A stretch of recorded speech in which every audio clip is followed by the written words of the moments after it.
Hey guys, welcome to my channel. Today I'm going to be talking about book pet peeves. Things that authors do or don't do in books that drive me crazy.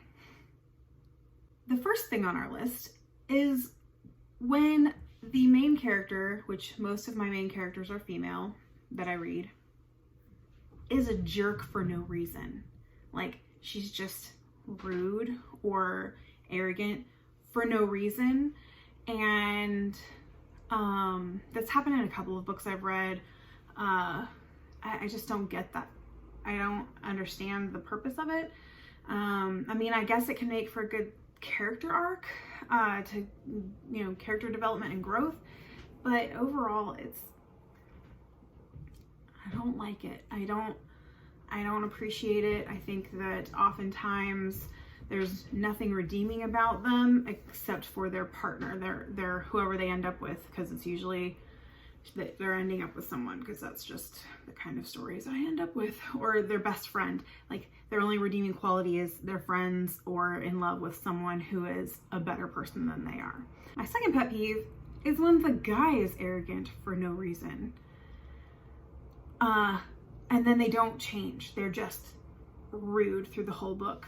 And like, I read that in a book just yesterday.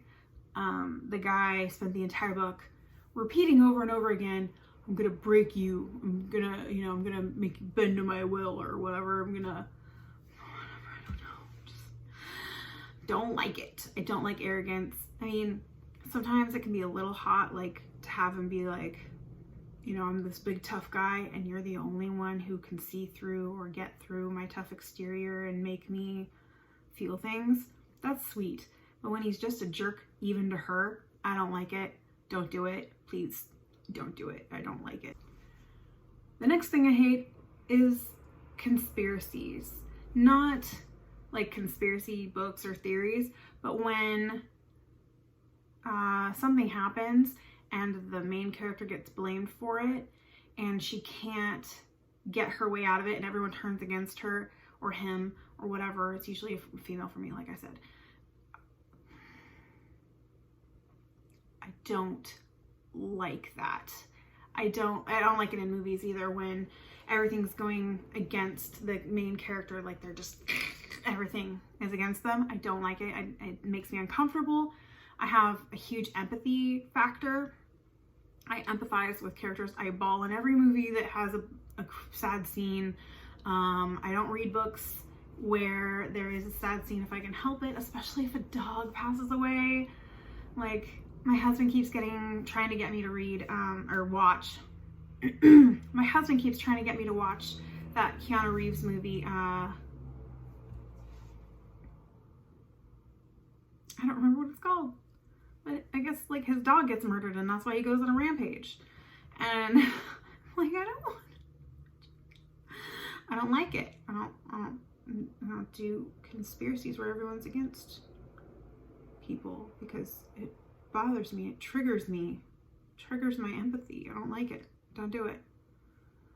I have to skip them. I have to skip through that until they get to the part where people believe them. At least one person is on their side. Because when they're all alone in it, it just really bothers me. That was one of the things.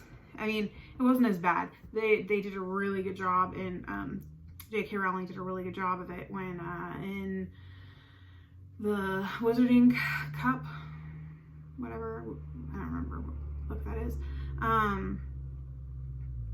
when everyone thinks that Harry's, put his name in the cup and all these things are going wrong. Like that, she did a really good job of that, because he at least had some people that were on his side.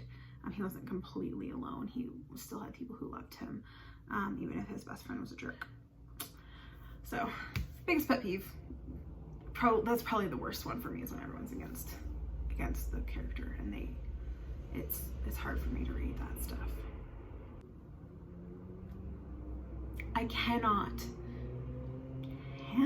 emphasize this enough. Bad editing.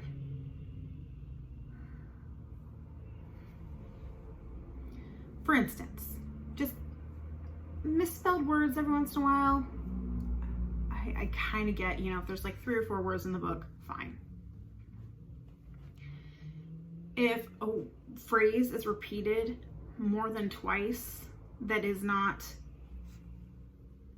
verbatim and it is not conducive to the story, like I'm going to break you and rebuild you over and over again. Literally, that was at least 7 times in the book I read yesterday. They repeated that. Like, the guy repeated it over and over again in his mind, out loud to her, to his friend, like once, twice, maybe 3 times. No, not even that. Please don't do it. Just don't do it. Also, like when you, I've read a couple of, especially on Kindle Unlimited, it's really easy to find badly edited books. I will edit your books for you. Just on the chance that I get to read your book, I will edit your book for you. Because I like to read books. I've done beta testing, beta reading, whatever, been part of street teams. I enjoy doing it. Please edit your books or have someone edit them. It's not expensive. You can have a friend do it. Most of your friends will do it for free. But when when a paragraph is repeated or sentences are repeated, like one right after the other, because you didn't edit or you changed something or you stopped a sentence right in the middle and started a new sentence, but you didn't erase the previous, those things. Or contradictions within the book, those are so easy to edit, or like have someone else read it and draw your attention to those, because you won't always see the things in your own books. Please have your book edited. Send them to me. I will edit them for you. I'm not a grammar Nazi, but I have some pet peeves. Pretty common pet peeves. That is one of them. Bad editing is my number one after conspiracy. No, theirs are all up there. They're all pet peeves. Arrogant women, arrogant men, conspiracies against the main character, bad editing, loose ends. Loose ends is another bad editing thing, I guess. I don't like loose ends in books. Tie up your loose ends. Especially at the end. Like, I get it if you leave a loose end, if you're gonna have off character, you know, like a shoot off spin-off. If you're gonna have a spin-off, or if you're going to add another book to the series, totally understand having loose ends.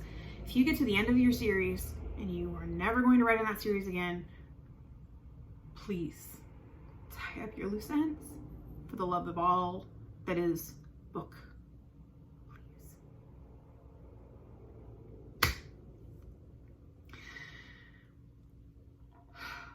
I hope you guys have a great rest of your day. I will see you tomorrow.